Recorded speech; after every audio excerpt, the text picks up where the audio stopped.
안녕하세요. 반갑습니다. 원자통합과학 1학기 198조 먼저 풀어볼게요. 이 내용은 효소에 관한 내용입니다. 일단 빈칸 채우기 하기 전에 제일 중요한 건 중요 내용을 여러분이 안 보고 쓸 수 있는지 한번 확인해 보세요. 알겠죠? 그래서 우리 한번 볼까요? 뭘 알고 있나? 자, 효소에 대해서 하죠. 효소가 뭐가 중요하냐면 첫 번째, 촉매라는 거 중요합니다. 알겠죠? 두 번째, 얘는 몸 밖에서도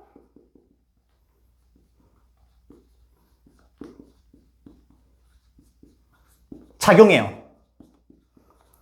그러니까 우리가 제일 이제 효소의 대표적인 게 침이거든요. 침은 녹말을 엿당으로 분해한다고 중학교 2학년 때 배웠을 겁니다.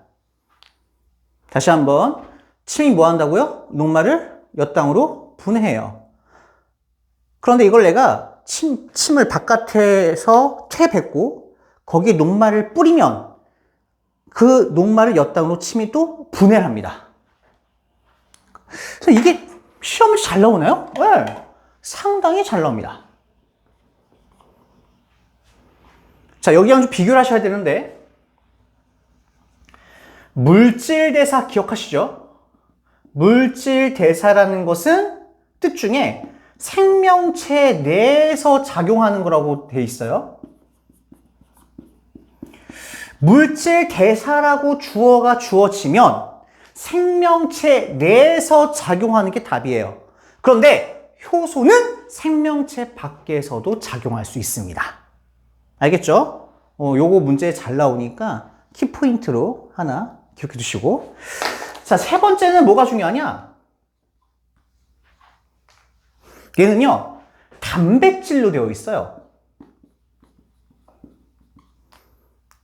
단백질이라는 것은 뭐냐면 살아있는 애들이 만든 거잖아요. 그래서 얘가 살아있다라는 말하고 조금 연관지어 생각하시는 게 좋아요. 알겠죠? 그래서 세 가지가 상당히 중요한 단어고요. 여기서부터 가지치기를 들어가야 돼요. 오케이? 가지치기 한번 해봅시다. 자, 첫 번째, 촉매가 뭐냐? 촉매는 반응에 참여하지 않고 반응 속도를 빠르게 해주는 것을 우리가 촉매라고 합니다. 물론 이제 고등학교에서는 정촉매, 부촉매라고 조금 세세하게 배우는 학생도 있을 거예요. 고등학교 2학년 되면. 근데 고등학교 1학년에서는 효소는 그냥 촉매, 반응 속도를 빠르게 한다 라는 것 정도만 기억하시면 됩니다. 자, 그러면 선생님, 이게 무슨 뜻입니까? 자, 보죠. 예를 들어서 이렇게 생각하시면 돼요. 제가 수업 시간에도 언급했었죠. 어떻게 언급했냐면 A라는 친구가 있고 B라는 친구가 있어요. 얘는 여자?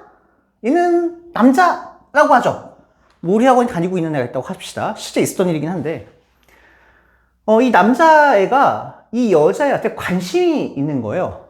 그래서 어느 날 저한테 문자를 보냈습니다. 뭐라고 보냈냐? 선생님, 혹시 그 여자의 전화번호를 알려줄 수 있나요? 라고 저한테 문자를 보냈어요. 여기서 약간 좀 그린라이트가 좀, 그죠? 그래서 그냥 알려줄 순 없고, 제가 이제, 남자애한테 이렇게 말했죠. 그냥 알려줄 순 없고, 네가 물어보니까 내가 알려줘도 되냐? 라고 여자한테 물어보겠다. 그래서 제가 여자애한테 딱 연락을 했습니다. 이 남자아이가 너 전화번호를 알려달라고 하는데, 알려줘도 되겠니? 여자애가 오케이 하더라고요. 그래서 전화번호를 알려주고 둘의 관계는 그린라이트가 쫙 켜졌습니다. 그럼 둘은 커플이 됐죠? 커플이 됐어요. 근데 이 둘에게 전화번호를 넌지시 알려주면서 관심이 있다고 제가 둘을 약간 좀 이제 야, 너 서로 관심 있는 것 같다 이렇게 제가 도와줬잖아요. 저는 그대로 솔로입니다. 솔로. 빛이 나는 솔로. 죄송합니다. 그러니까 수업 시간에 왜 그래가지고 죄송합니다. 어쨌든 솔로예요. 빛이 안 나죠, 그죠? 네, 솔로입니다. 여전히 솔로. 슬픕니다. 둘은 나 때문에 반응해서 커플했지만 나는 변화가 없어요. 내가 촉매입니다. 이제 가셨죠? 촉매란 건 뭐냐면 둘이 만나서 반응을 하는 거에 참여는 직접 하지 않아요. 나는 변하지 않거든요. 하지만 다른 애들이 빠르게 변하게 도와주는 것을 우리는 촉매라고 해요. 여섯이 뭐냐면 반응 속도를 끌어올려 준다는 건데 어떻게 끌어올려 주냐? 바로 활성화 에너지를 낮춰줍니다. 가지치기라고 그랬죠. 잘 나와요. 반응에 참여 안 한다는 것은 변화가 없다는 소리죠. 그 말은 뭐냐면 재사용이 가능합니다. 그리고 미량만 있어도 작용할 수 있다는 거죠. 왜? 재사용이 가능하니까 적은 양만 있어도 우리는 물질 대사를 할 수가 있어요. 됐어요? 다시 한번. 촉매는 반응에 참여하지 않는다. 반응에 참여하지 않는다는 말에 변화가 없다, 재사용 가능하다, 미량이다라는 말이 딱딱 튀어나와야 되고, 반응 속도를 빠르게 준다는 말에는 활성화 에너지를 낮춰준다는 말이 들어가야 됩니다. 그럼 활성화 에너지가 뭐냐? 반응이 일어나는 최소한의 에너지. 다시 한번. 반응이 일어나는 최소한의 에너지를 우리는 활성화 에너지라고 그래요. 수업한 게 아니니까 간략하게 요약하는 거니까 이렇게만 설명할게요. 자, 그리고 단백질, 살아있다는 말에 우리가 어떻게 가지치기를 해야 되냐면 여러분도 살아있죠? 지금 이 영상을 보고 있는 사람들은 여름을 좋아하는 친구가 있을 거고 겨울을 좋아하는 친구가 있을 거고 가을을 좋아하는 친구가 있을 겁니다. 그러니까 더운 날씨를 좋아하는 사람이 있고 추운 날씨를 조금 더 좋아하는 사람이 있고 혹은 팥빙수를 좋아하는 사람이 있을 거고 아니면 따뜻한 음료를 좋아하는 사람이 있을 거고 소고기를 좋아하는 사람도 있을 거예요. 살아있기 때문에 가능한 겁니다. 죽어있으면 좋아하는 게 있을 수 없죠. 그쵸? 살아있기 때문에 뭐가 있냐? 바로 좋아하는 온도가 있어요. 우리 것을 뭐라고 하냐면 최적 온도라고 합니다. 이 용어를 배우는 학교가 있고 안 배우는 학교가 있어요. 알겠죠? 다시 한번. 살아있다, 좋아하는 온도가 있다라는 거예요. 그럼 선생님, 효소의 좋아하는 온도는 몇 도입니까? 여러분 이미 알고 있습니다. 진짜 알고 있어요. 바로 너희들의 체온입니다. 몇 도죠? 30에서 40도 사이에서 효소가 가장 잘 작용합니다. 됐어요? 근데 선생님, 40도가 넘어가면 일을 안 하나요? 네. 30도보다 떨어지면 일을 잘 안 하나요? 네. 알겠죠? 그래서 요 심리 잘 나오는 거예요.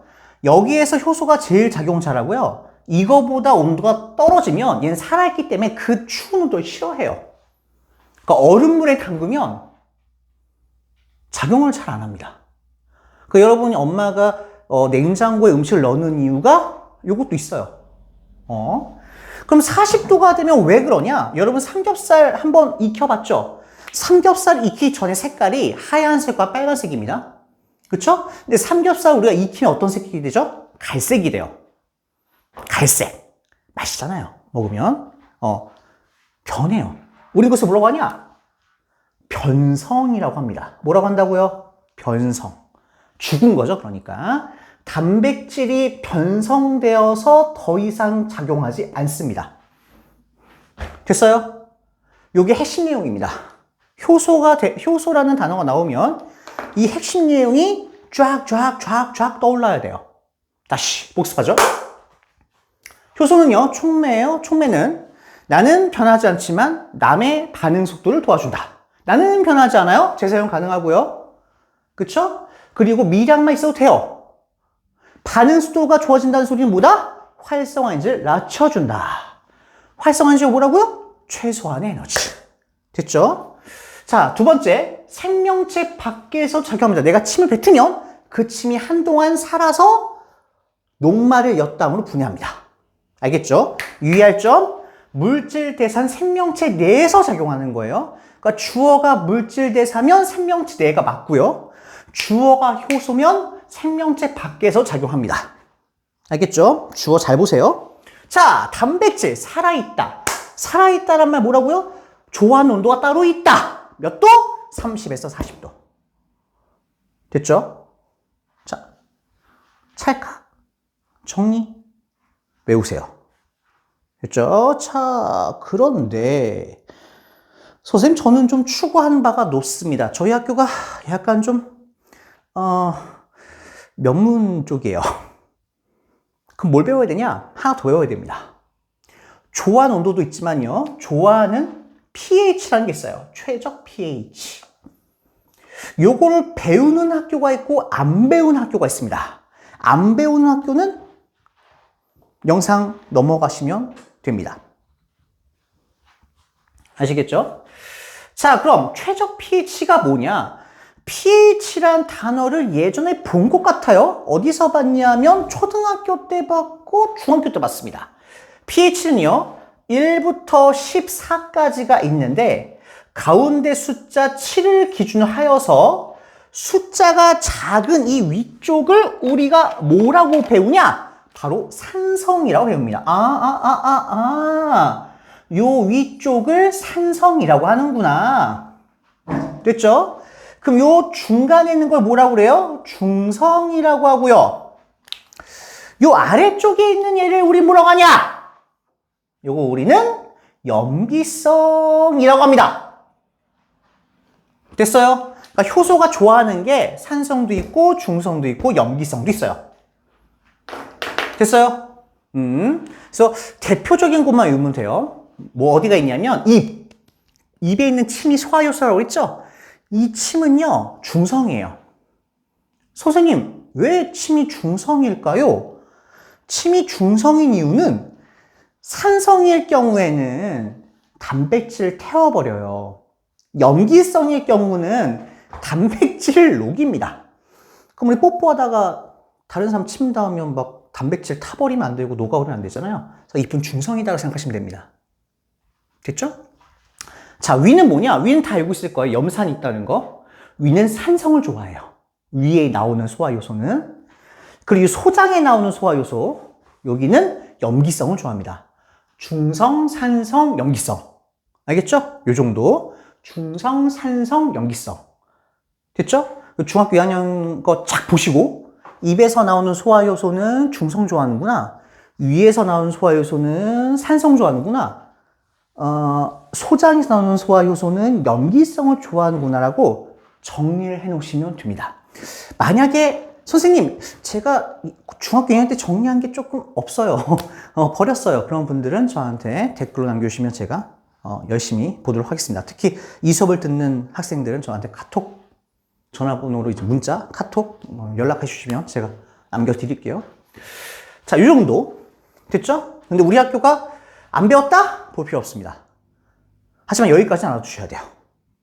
알겠죠? 얘보다 온도가 낮으면 일 안 해요. 얘보다 온도가 높아도 일 안 해요. 얘보다 온도가 높아서 일 안 하는 이유는 변성되어서, 죽어서. 근데 죽었다고 쓰면 안 돼요. 변성되어서 라고 쓰셔야 됩니다. 아시겠죠? 오케이? 자, 여기까지. 자, 정리하겠습니다. 자, 첫 번째 빈칸을 보면 무슨 말이 있냐? 생명체에서 일어나는 모든 화학 반응. 생명체에서 라는 말은 뭐냐면 생명체 안에서라는 겁니다. 생명체 안에서라는 말이 있으면 뭐라고? 주어가 물질대사다. 그래서 여기는 물질대사가 들어갑니다. 물질대사. 됐죠? 생체 촉매인. 촉매라는 단어 넣었죠? 생체가 살아있다는 뜻입니다. 누구예요? 효소가 관여한다. 라고 쓰시면 됩니다. 됐죠? 넘어가겠습니다. 자, 작고 간단한 분자로 크고 복잡한 분자를 합성한다. 작고 간단한 분자로 크고 복잡한 애를 만든대요. 그럼 이걸 한번 우리가 해보죠. 자, 작은 애가 큰 애가 된다는 거거든요. 요렇게. 됐어요? 작은 애가 큰 애가 되는 거는 뭐라고 그래요? 동화작용이라고 합니다. 동화작용. 저는 이걸 같은 동자라고 조금 이제 애들한테 얘기를 해주는데, 같을 동자가 뭐예요? 작은 여러 개 애들이 하나의 큰 게 된다는 뜻입니다. 동화작용. 그렇게 생각하시면 되고요. 그러면 작은 애가 에너지가 커요? 큰 애가 에너지가 커요? 작은 애가 에너지가 작겠죠? 몸집 작으면 보통은 에너지가 적잖아요. 몸집이 크면 에너지가 크단 말이에요. 그러면 에너지가 작은 게 에너지가 커지죠. 동그라미 딱 보세요. 크기 차이가 나죠? 그러면 얘가 이렇게 되려면 많이 처먹어야 돼요. 아, 난 많이 먹어야 되는구나. 주위에서 온도를 막 뺏어 먹습니다. 우리 이것을 뭐라고 그래요? 흡열 반응이라고 하죠. 동화작용 흡열 반응이에요. 이해하셨어요? 동화작용 흡열 반응입니다. 그럼 주위 온도가 어떻게 돼요? 낮아집니다. 됐어요? 동화작용 그 정도 외우시면 되고요. 자, 수업은 다 했고 지금 요약하는 거니까 이렇게만 설명할게요. 그래서 여기는 뭐가 되냐? 간단한 애가 큰 애가 되니까 동그라미, 작은 애가 큰 애가 되니까 동화작용이고요. 작은 애가 큰 애가 되려면 에너지를 주위에서 먹어야 되니까 우리가 이것을 에너지 흡수라고 쓰시면 됩니다. 그 주위의 온도가 시원해진다라는 거 기억하시면 돼요. 에너지를 뺐으니까 주위에 있는 사람들이 시원해지겠죠. 됐어요? 자, 얘 크고 복잡한 분자가 작고 간단한 분자가 된대요. 그러면 크고 복잡한 애가 큰 동그라미 그리고 그 다음에 작은 동그라미 그리시면 돼요. 그러면 컸던 게 작아지는 거죠. 컸던 게 작아져요. 분리가 되고 있죠. 이화작용, 분리, 이화. 알겠죠? 그렇게 보시면 돼요. 이화작용이 되면 넘어가겠습니다. 그럼 이 큰 애가 정태호처럼 큰 애가 작아져야 돼요. 살을 빼야겠죠. 다이어트 해야 됩니다. 다이어트 하면 뭐 해야 되죠? 운동해야겠죠. 운동하면 나한테서 열이 빠져나가요. 아하. 안 빠져나가는 것 같죠? 죄송합니다. 다이어트 한번 해볼게요. 자, 약속을 하고 안 지키면 안 되는데. 에너지가 뭐냐? 바깥으로 방출돼야 됩니다. 에너지가 바깥으로 쫙 빠져나가니까 주위가 어떻게 돼요? 따뜻해지겠죠. 그래서 에너지가 방출되고요. 같은 말, 주위가 따뜻해진다. 라고 생각하시면 됩니다. 됐어요? 자, 넘어가죠. 효소의 작용. 효소는 반응물 기질과 결합하여 뭘 낮춘다고 그랬죠? 활성화 에너지를 낮춰서 반응 속도를 빠르게 한다고 그랬죠. 반응이 빠르게 일어나는 거 연관된 게 뭐예요? 활성화 에너지를 낮춘다. 됐죠? 이렇게 가시면 될 것 같고. 효소의 특징. 이건 제가 설명 안 했습니다. 뭐 전에 했던 수업에서는 뭐 했지만 한 종류의 효소는 한 종류의 반응물에만 작용한다. 이게 바로 뭐예요? 기질 특이성. 하나하나 작용해요. 생각하시면 될 것 같고. 효소는 반응 전후에 변하지 않으므로 반응이 끝난 후 새로운 반응물과 결합하여 다시 사용한다. 이거 뭐예요? 재사용이 가능하다라는 거죠. 재사용이 가능하다. 그래서 빈칸은 재사용이라 쓰시면 됩니다. 이게 왜 안 틀어지지? 죄송합니다. 잠깐만요. 제가 왜냐하면 하나 좀 크게 보고 있는 게 있어가지고 이렇게만 하면 되겠네요. 이제 문제 풀어볼게요. 빈칸 채우기 들어가겠습니다. 이제 보이시죠? 요거는 물질대사에 대한 설명 옳은 것을 옳지 않은 것을 X하시오라고 되어 있습니다. 물질대사죠? 중요한 거 뭐라고요? 생명체 내에서 작용하는 모든 화학 반응을 우리는 물질대사라고 수업 시간에 배웠어요. 생명체에서 일어난다? 오, 동그라미. 반드시 에너지 출입이 함께 일어난다. 동그라미죠. 아까 동화작용은 어떻게 된다고 그랬죠? 작은 동그라미가 큰 동그라미가 되어야 되니까 많이 먹어야겠다. 에너지 흡수. 됐죠? 이화작용은 큰 애가 작아지니까 에너지 방출. 주위가 따뜻해진다. 외우시면 됩니다. 그래서 에너지 출입은 반드시 있어요. 별표 5개 시험지 무조건 나옵니다. 효소의 융화와 관계없이 일어난다. 물질 대사는 무조건 효소의 도움을 받아야 됩니다. 왜? 체온이 너무 낮아요. 화학 반응이 일어나려면 기본적으로 에너지가 많이 필요한데 효소는 이 활성화를 낮춤으로써 낮은 온도에서 일어나게 해줍니다. 그래서 효소의 관계가 무조건 있어요. 그래서 X입니다. 넘어가죠. 동화작용과 이화작용에 해당하는 것을 보기 위해서 모두 고르시오. 아까 말씀드렸죠. 동화작용은 이거 좀 지울까요? 핵심을 좀 쓰죠. 자, 제가 왜 쓸 것 같아요? 시험 문제 많이 나오고 정리가 필요하니까 쓰겠죠. 자, 갑니다. 동화작용이라는 것은 같을 동이에요. 그러면 반응 전과 반응을 봤을 때 같을 동, 하나의 큰 게 된다는 소리니까 동화작용 동그라미가 크다. 됐죠? 그럼 처음엔 작겠죠. 됐어요? 우리는 여기에서 중학교 때 뭐라 배웠냐면 화살표 이전을 반응 전, 반응물이라 배웠고 화살표 이후를 생성물이라고 배웠습니다. 선생님 기억이 안 나는데요? 중2 때 배웠고요. 지금 외우시면 됩니다. 화살표 이전에는 반응물, 화살표 이후는 결과물인 생성물. 그러면 저처럼 덩치가 큰 생성물은 에너지가 많겠죠. 왜? 많이 먹었으니까. 그래서 에너지가 큽니다. 그럼 얘는 에너지가 어때요? 작겠죠. 그럼 에너지가 작았던 정태호의 어린 정태호가 지금처럼 덩치가 큰 늙은 정태호가 되려면 많이 처먹어야겠죠. 죄송합니다. 많이 먹었어요. 그래서 살이 이렇게 찐 거예요. 그래서 얘가 에너지를 주위에서 뺏어와야 되니까 열을 흡수하고 있고요. 열 흡수라는 말은 뭐라고 그랬죠? 주위의 온도가 따뜻해집니다. 주위가 따뜻해지니까. 됐죠? 자, 이화작용 뭐냐? 이 다를 일자예요. 그럼 내가 결과물이니까 달라져야 한다는 것은 작게 분리가 돼야 한다는 소리입니다. 그럼 컸던 애가 작아지니까 에너지가 이렇게 돼야겠죠. 그럼 작아지려면 이 큰 정태호가 작아지려면 다이어트 운동을 해야 되니까 에너지를 방출해야 되고요. 열을 방출하니까 주위가 어떻게 돼요? 주위가 따뜻해진다는 것을 동그라미 2개로 파악할 수가 있어요. 기억이 안 나시면 그리세요. 이렇게 저처럼. 그럼 헷갈릴 일이 절대 없습니다. 그러면 주위가 따뜻해지고 주위가 시원해진 거 찾으면 됩니다. 뭐가 있을까? 물질 분해. 분해라는 건 작아지는 거예요? 커지는 거예요? 결과물이. 분해라는 건 작아지는 거죠? 작아지는 거니까 여기 들어가야겠죠. 그래서 기억은 이화작용에 들어갑니다. 이렇게. 됐어요? 자, 물질 합성. 합성이라는 결과물이 커지는 거죠. 그래서 여기로 들어가야 돼요. 물질 합성. 아, 이 동그라미 2개만 다 하네. 그렇죠? 자, 에너지 흡수. 에너지 흡수는 여기죠? 열 흡수니까. 그래서 열 흡수라는 것은 여기. 그래서 디귿이 여기 들어가고요. 에너지 방출. 방출은 주위가 따뜻해지는 방출이니까 여기 들어가겠네요. 그쵸? 그래서 리을은 여기 들어갑니다.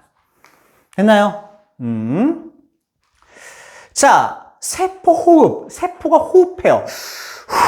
그럼 에너지가 방출될까요? 흡수될까요? 라는 건데 조금 어렵죠. 이렇게 생각하시면 됩니다. 여러분, 여러분 엄마 손잡으면 엄마하고 꼭 끌어안고 있으면 따뜻해요? 추워요? 따뜻하죠? 이제 나이가 좀 있어서 엄마 안기가 좀 힘든가? 자, 옛날 기억을 한번 해봅시다. 옛날 여러분 초등학교 때 뭐 여러분 인정하고 싶지 않겠지만 여러분은 엄마 바라기였어요. 그쵸? 엄마가 있으면 너무 좋아서 끌어안았을 겁니다. 물론 그러지 않은 친구도 있겠지만 보통 끌어안죠. 엄마가 있으면. 네. 좋은 기억을 한번 살려보십시오. 그럼 엄마를 꼭 끌어안으면 어때요? 온도가 따뜻하죠. 내가 주위예요, 주위. 엄마를 끌어안으면 엄마의 열이 나한테 오니까 따뜻하다고요. 그쵸? 그래서 열을 방출하는 겁니다, 세포호흡은. 그래서 얘는 여기 들어가겠네요.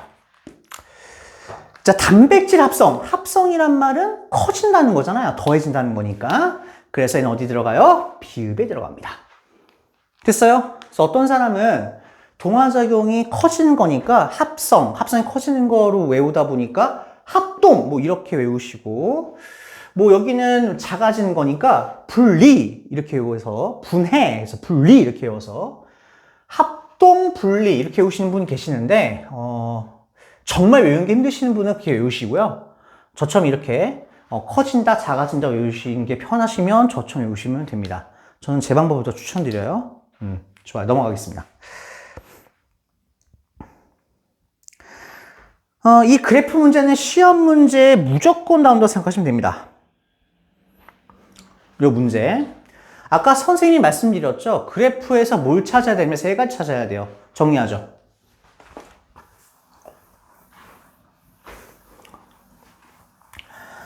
물질대사 그래프에서 여러분이 중요하게 봐야 할 건 뭐냐면 무조건 그래프에서는요. 가로축과 세로축 보셔야 돼요.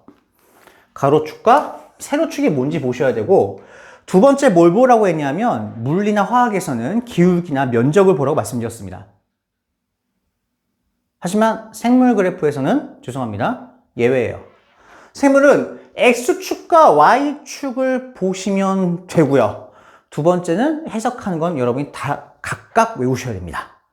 푸는 방법을. 얘도 마찬가지예요. 자, 봅시다. 보통 이제 물질대사 그래프는 얘가 시간입니다. 반응 시간.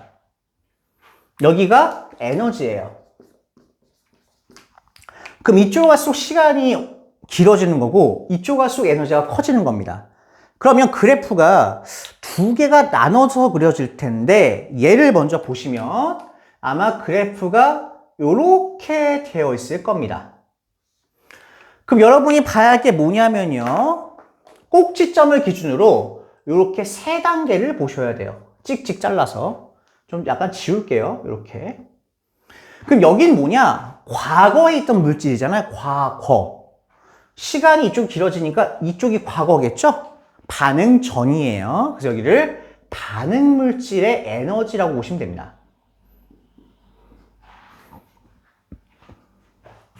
됐죠? 얘는 뭐죠? 생성 물질의 에너지예요. 그러면 반응 물질의 에너지가 크니까 큰 동그라미가 어떻게? 작은 동그라미가 된다. 이렇게 생각하시면 됩니다. 아, 요거까지 동그라미 이렇게 그리면 되는구나. 그럼 큰 동그라미가 작아지니까 이거 무슨 작용이에요? 동화작용이라는 것을 알 수가 있습니다. 이렇게 가는 거니까 아, 너 동화작용이구나. 오케이. 동화작용이라는 건 무슨 소리예요? 열을 흡수하는 거고요. 열 흡수한다는 것은 주위가 어떻게 돼요? 시원해집니다. 왜? 뺏어가니까. 잘못 설명했는데? 다시. 이런 실수를 하네. 죄송합니다. 지금이 또 새벽이라서 이상하네요. 이런 초보적 실수를 하다니. 다시 할까요? 자, 큰 동그라미가 작아지고 있죠? 작아지니까 분리가 돼야 돼요. 작아져야 돼요. 그래서 이것은 이화작용입니다. 죄송해요. 왜 이렇게 되는지 모르겠네요. 이화작용. 됐죠? 그래서 이화작용이니까요. 에너지가 작아져야 됩니다. 그래서 열을 방출해야 돼요. 열을 방출한다는 것은 같은 말 주위가 따뜻해져야 됩니다. 됐나요? 그래서 여러분이 물질대사 그래프에서 첫 번째 찾아야 할 게 바로 뭐냐? 반응물과 생성물의 에너지를 먼저 찾으셔야 되고요. 두 번째, 동그라미가 에너지가 작아지는지 혹은 에너지가 커지는지로 이화작용인지 동화작용인지를 구분하셔야 됩니다. 됐어요? 세 번째가 뭘 찾아야 되냐? 제가 아직 안 했어요. 요거까지는 했는데 바로 반응열을 찾으셔야 되고요. 활성화 에너지를 찾으셔야 됩니다. 여기서 오답에서 뭐가 잘 나오냐면 활성화 에너지에서 엄청나게 애들 많이 틀려요. 자, 봅시다. 자, 활성화 에너지가 뭐냐? 반응에 필요한 최소한의 에너지를 활성화 에너지라고 합니다.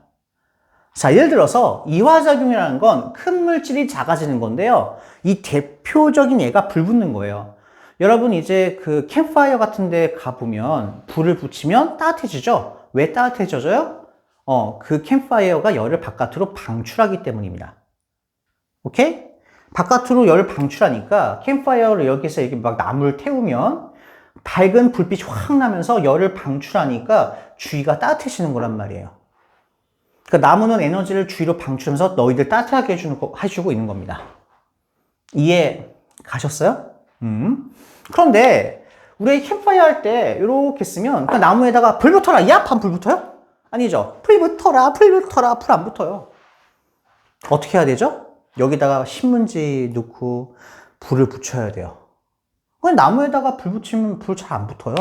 신문지에다가 해서 불을 붙여서 이 나무에다가 에너지를 공급해 줘야 됩니다. 그 에너지를 공급해 주는 게 바로 활성화 에너지예요. 그 활성화 에너지를 안 주면 얘는 절대 불이 붙지 않습니다. 됐어요?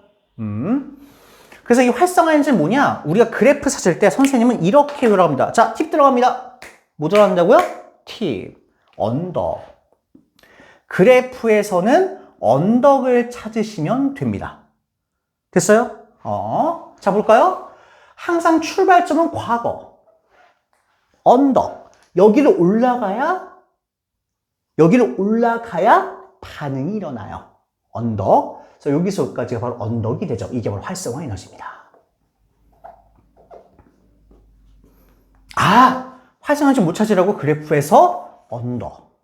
이 언덕이 최소한의 필요한 에너지예요. 이 언덕을 넘어야지만 반응이 일어납니다. 오케이? 좋아요. 그럼 반응열은 뭐냐? 반응열은 제가 말씀드렸죠? 내가 캠프파이어 할 때 주위가 따뜻해진다고. 그럼 내가 얼만큼 따뜻해질까라는 건데, 그건 뭐냐면 반응물의 생성물의 에너지를 빼면 됩니다. 이게 바로 반응열입니다. 됐어요? 아하! 그럼 반응열은 뭐라고요? 반응물의 에너지에서 생성물의 에너지를 빼면 돼요. 이런 뭐가 된다고요? 반응열이 됩니다. 여기에서 여기를 빼면 되겠죠. 됐어요? 그래프는 요렇게 세 가지를 반드시 찾으셔야 됩니다. 그래야 문제 풀 수 있어요. 됐죠? 오케이. 자, 그래프 반대도 좀 해봐야겠죠? 반대도 한번 해볼까요?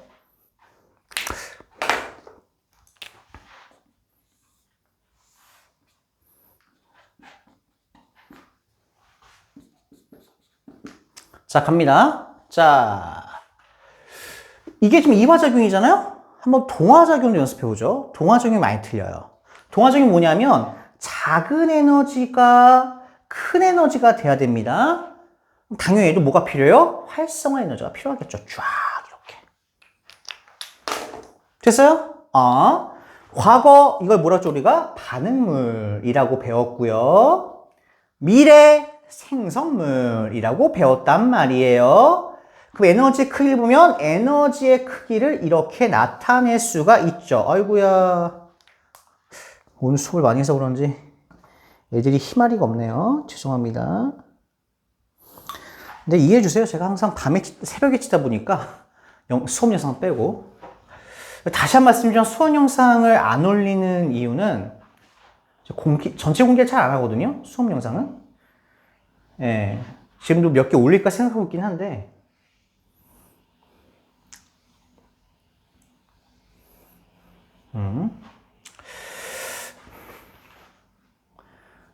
예전에 이제 어떤 친구가 무료 공개를 한 적이 있어요. 그래서 제가 그걸 캐치해서 그다음부터는 수업 공개를 잘 안 하려고 하는데, 모르겠습니다, 이제.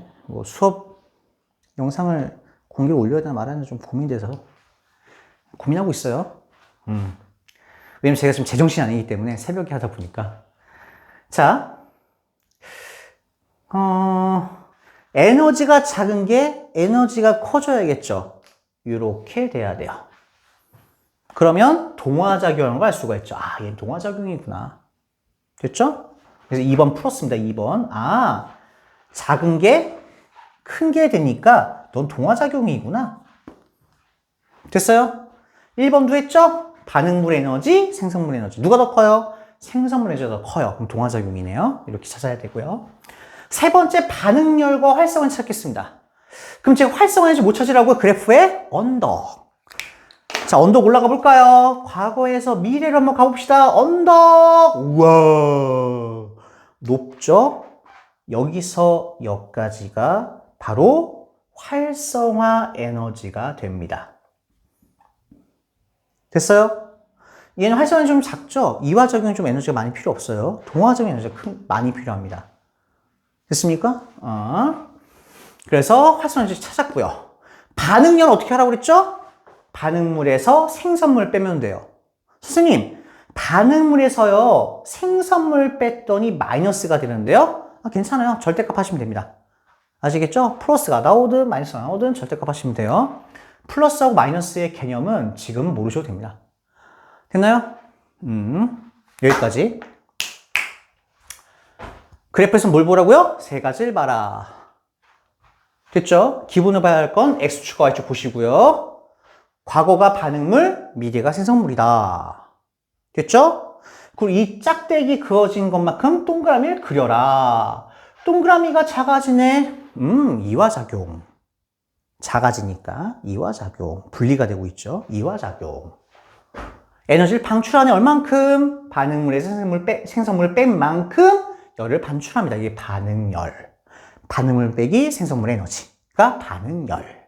됐죠? 활성화 에너지는 반응이 일어날 때 필요한 최소한 에너지인데 어떻게 하라고요? 언덕. 그래프의 언덕. 됐죠? 이렇게 이해하시면 됩니다. 근데 아까 제가 효소 설명하면서 효소가 촉매라고 그랬죠? 반응 속도를 올려주는데 활성화 에너지를 낮춘다라고 그랬어요. 어떻게? 바로 이 언덕을 이렇게 낮추는 겁니다. 그럼 촉매가 있을 때 활성화 에너지는 요만큼이 되는 거예요. 그러면 아까보다 에너지가 적게 필요하죠. 그쵸? 그래서 반응 속도가 빨라지는 겁니다. 됐죠? 오케이. 잘했어. 굿. 네.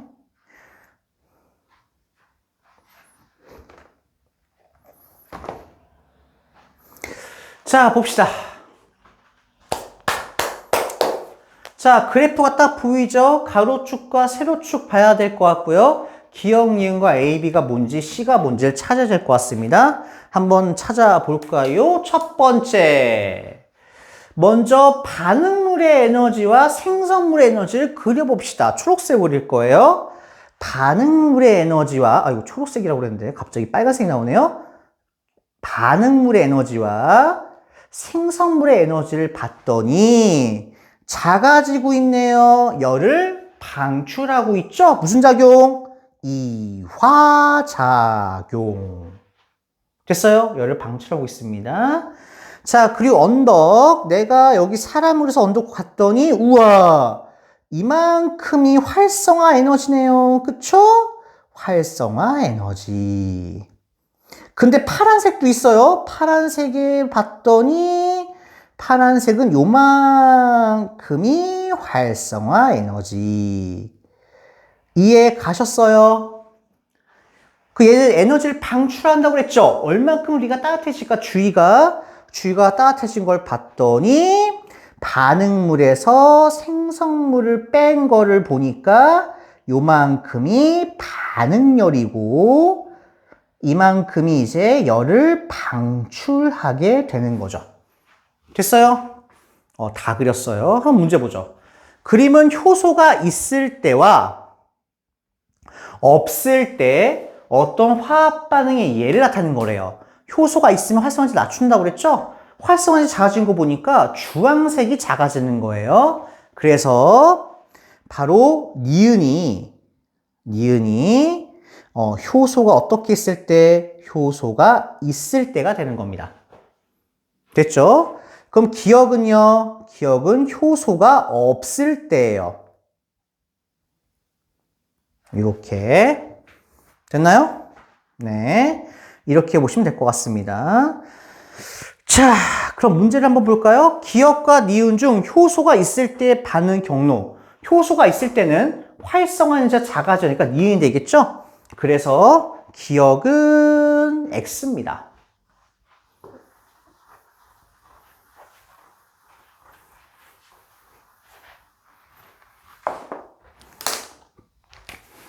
기억은 X. 니은 보죠.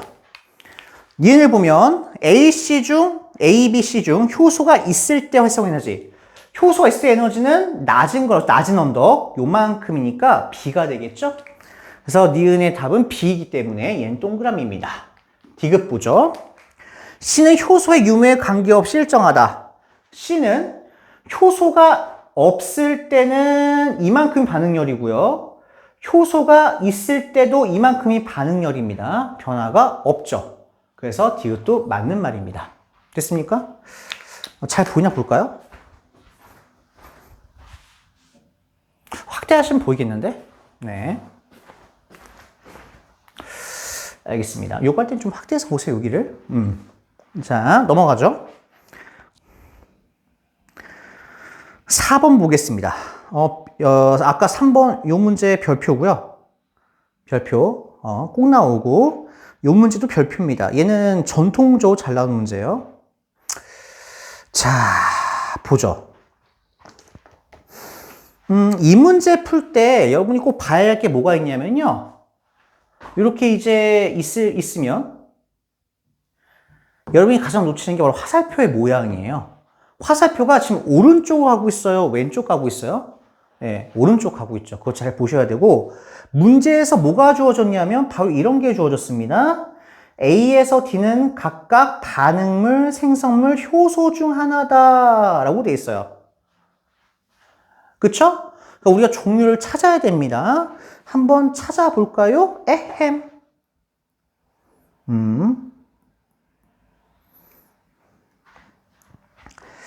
자, 화살표를 봤더니 이쪽이 여러분의 이제 오른쪽이 미래죠? 오른쪽이 지금 미래란 말이에요. 오른쪽이 미래니까 여기가. 그러니까 얘가 생성물이 됩니다. 아까랑 똑같죠? 그래프에서. 그리고 화살표의 왼쪽이 과거니까 여기는 반응이랑 적인 얘기죠? A가 바로 반응물이 돼요. 선생님, 아니 과거에도 B가 있었고 미래에도 B가 있는데 여기 왜 눈길도 안 주시면서 얘가 생성물이라고 그래요? 생성물은 변한 거잖아요. 근데 얘는 변했어요, 안 변했어요? B는 안 변했어요. B의 모양이 같아요. B의 모양이 같으니까 B는 뭐겠습니까? 반응에 참여 안 하고, 그쵸? 변화가 없다는 소리죠? 얘가 촉매예요, 촉매. 됐어요? 아하, 모양의 변화가 없는 게 촉매구나. 반응에 참여 안 하니까. 모양의 변화가 있는 게 생성물이구나. 모양의 변화가 과거에 있는 것은 반응물이구나. 이렇게 생각하시면 됩니다. 됐어요? 오케이. 자, 그렇게 하시면 될 것 같고요. 이건 시험에 나올지 모르겠는데, 과거엔 좀 나왔습니다. 뭐가 있냐면, 여기 가운데 이런 새끼가 있어요. 요 놈. 여러분 보이세요? 지금 반응물과 효소가, 이 촉매라기보다는 효소라 쓰는 게 나을 텐데, 죄송합니다. 얘를 촉매라고 쓸게요.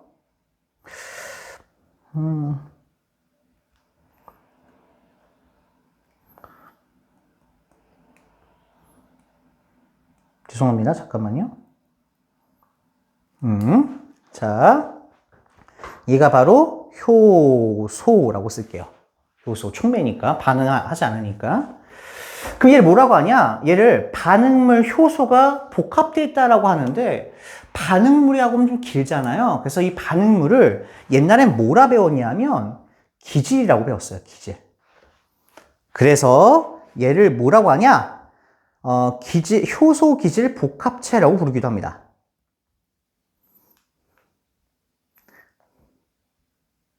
둘이 하나로 더해져 있다라는 뜻이죠.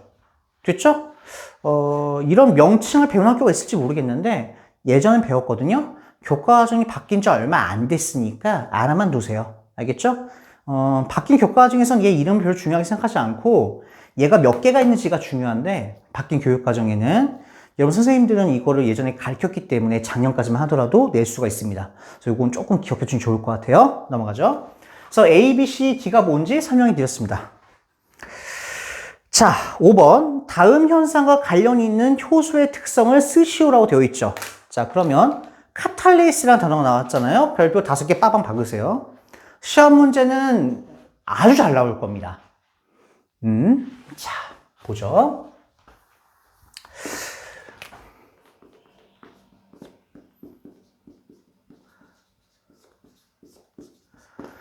카탈레이스가 실제로 우리 몸에서 어떤 역할을 하는지는 시험 문제 나오지 않습니다. 선생님, 우리가 지금 효소를 배우고 있고 물질대사를 배우고 있는데 카탈레이스가 우리 몸에서 뭐 하는지가 안 나온다고요? 안 나와요. 안 나와요. 대신 나오는 게 정해져 있습니다. 첫 번째, 카탈레이스는 효소예요. 효소라는 건 살아있다란 뜻이죠. 두 번째, 촉매예요. 적은 양으로도 작용이 가능하고 얘는 변하지 않아요. 오케이? 변하지 않습니다. 변하지 않기 때문에 얘는 계속 작용할 수 있어요. 그거. 두 번째는 뭐냐면 얘는 좋아하는 온도가 있어요. 최적 온도가 있는데 효소니까 아까 배웠죠? 최적 온도 몇 도? 30도에서 40도라는 거 기억하셔야 됩니다. 그러니까 원래는 효소라는 거 이게 다 들어가야 되는데 여러분이 이제 아직 다 안 외웠으니까 따로 써준 거예요. 시험 문제 이 두 개가 잘 나오니까. 알겠죠? 요것도 원래 여기 들어가는 거예요. 여러분 외웠으면. 세 번째, 얘가 어디에 있냐면 감자에 있고요. 그리고 소의 생간에 있어요. 삼간 아니에요. 생간에 있습니다. 예전에는 여러분 엄마 아빠 때는 소의 간이 잘 나왔어요. 생간이. 그런데 약간 조금 이제 요즘에는 감자를 많이 넣는 게 있어요. 감자 구하기 쉬우니까. 그래서 얘를 삶아버리면 효소가 죽기 때문에 아무 일도 못합니다. 얼음물에 넣어버리면 최적 온도보다 낮기 때문에 아무 일도 못해요. 알겠죠? 그거 기억하시고. 그럼 얘가 뭐 하냐? 얘는 과산화 수소를 분해합니다. 분해 속도를 빠르게 해줘요. 그래서 얘가 뭐가 생기냐? 물과 산소가 생기는데 요거를 기포라고 설명하기도 해요. 알겠죠? 다시 한번 카탈레이스는 과산화수소의 분해 속도를 증가시킵니다. 그래서 산소가 빠르게 나오게 해줘요. 그래서 그럼 과산화수소는 가만히 있어도 분해가 되네요? 네. 수능에서는 이렇게 나올 거예요. 과산화수소 수를 우리가 분해할 때 카탈레이스를 넣었을 때와 안 넣었을 때 어떤 차이가 있어요? 분해 속도의 차이가 있는 거예요. 그래서 짧은 시간에 많이 나옵니다. 됐어요? 하지만 시간이 오래 지나면 나온 산소의 총량은 똑같아요. 왜? 어차피 분해가 될 거니까. 됐나요? 근데 그렇게까지 나온 학교는 아마 거의 없을 거고요.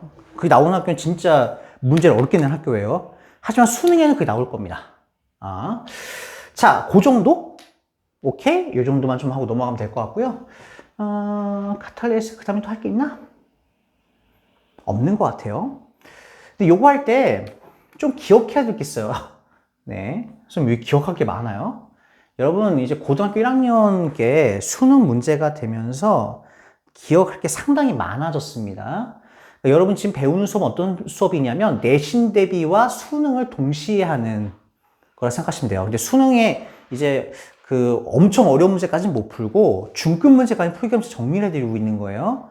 그러니까 지금 책을 잘 정리해 두세요. 자, 우리가 대표적인 기체의 성질을 좀 외워야 돼요. 왜 산소 보이죠? 얘가 산소 운지를 어떻게 하냐는 거예요. 이런 건 수능에 잘 나오니까. 그럼 수능이나 내신에 진짜 잘 나오는 기체가 첫 번째 산소, 이산화탄소, 그리고 물, 수증기도 기체가 되잖아요. 그죠? 그리고 또 뭐가 있냐면 염소가 나올 때가 있어요. 산소는요, 성냥불을 갖다 댈 때 잘 탄다란 말이 있으면 무조건 산소예요.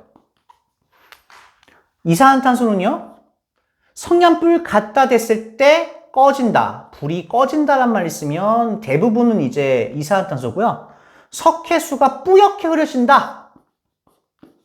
이런 말이 있으면 무조건 이산화탄소입니다. 자꾸 외우세요. 자, 수증기인 물은 뭐냐? 염화 코발트 종이를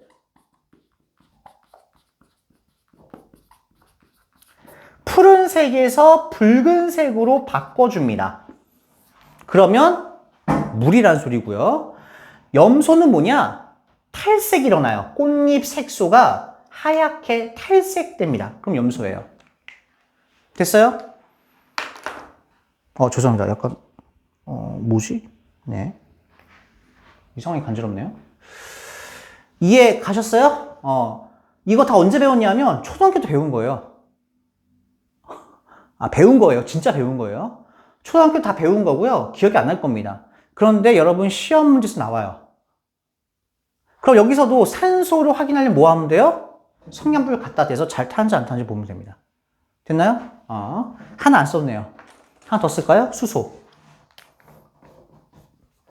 수소는요, 두 가지 나와요. 하나는 펑소리, 불 갖다 대면, 하나는 폭발한다. 피읍피읍, 수소. 자, 이렇게 기억하시면 됩니다. 찰칵 옮겨 쓰시고, 됐죠? 넘어가겠습니다. 카탈레이스는 과산수와 결합하여 과산수가 물과 산소로 분해되는 반응을 촉진하지만 에탄올에는 작용하지 않습니다. 아까 말씀드렸죠? 효소는 한 가지 반응물에 한 가지만 작용해요. 됐죠? 효소 하나는 반응물 한 개에만 작용합니다.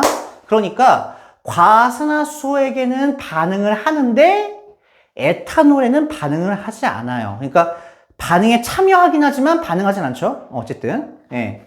그래서 분해 속도를 빠르게 해주는데 얘는 빠르게 해주지 않습니다. 우리가 여기서 뭐라고 하죠? 한 가지에만 우리가 촉매 역할을 한다. 기질 특이성. 됐죠? 기질 특이성 쓰십니다. 기질 특이성. 이거 쓰시면 되고, 길게 쓰면 효소는 반응물 한 개하고만 반응한다. 이렇게 넘어가시면 될 것 같아요. 자, 효소의 특성에 대한 설명 옳은 것을 보기 위해서 옳지 않은 것, 뭐 X5 칠합니다. 생명체 내에서만 작용한다? 물질 대사라고 그랬죠. 효소는 생명체 밖에서도 작용합니다. 그래서 X예요. 여기서 많이 틀렸을 겁니다. 여기 X예요, X. 믿기지 않을 것 같아서 X입니다. 다시 한번 말씀드릴게요. 주어가 물질 대사면 생명체 내에서만 작용을 맞습니다. 하지만 주어가 효소일 경우에는 생명체 밖에서도 작용합니다. 아시겠죠? 자, 반응물과 결합하여 활성화를 낮춘다. 맞죠? 활성화를 낮춘다고 그랬죠? 맞는 말이고요. 화학 반응이 일어나는 효소 입체 구조는 반응정화 달라진다. 효소는 촉매라고 그랬죠? 나는 변하지 않고 남을 변하게 해주는 거. 나는 변하지 않아요. 구조가 변하지 않는다고요? 그래서 X입니다. 전과 달라지지 않고 똑같습니다. 그래서 재사용 가능하다고 그랬죠? 엿기름 속에 단백질 분해 효소, 엿기름에는 뭐가 있냐면, 죄송해요, 외우셔야 돼요.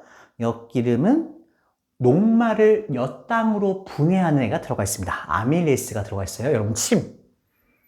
엿기름에는 침과 비슷한 애가 들어가 있어요. 아밀레이스가. 단백질 분해 효소가 아니라 녹말 분해 효소고요. 됐죠?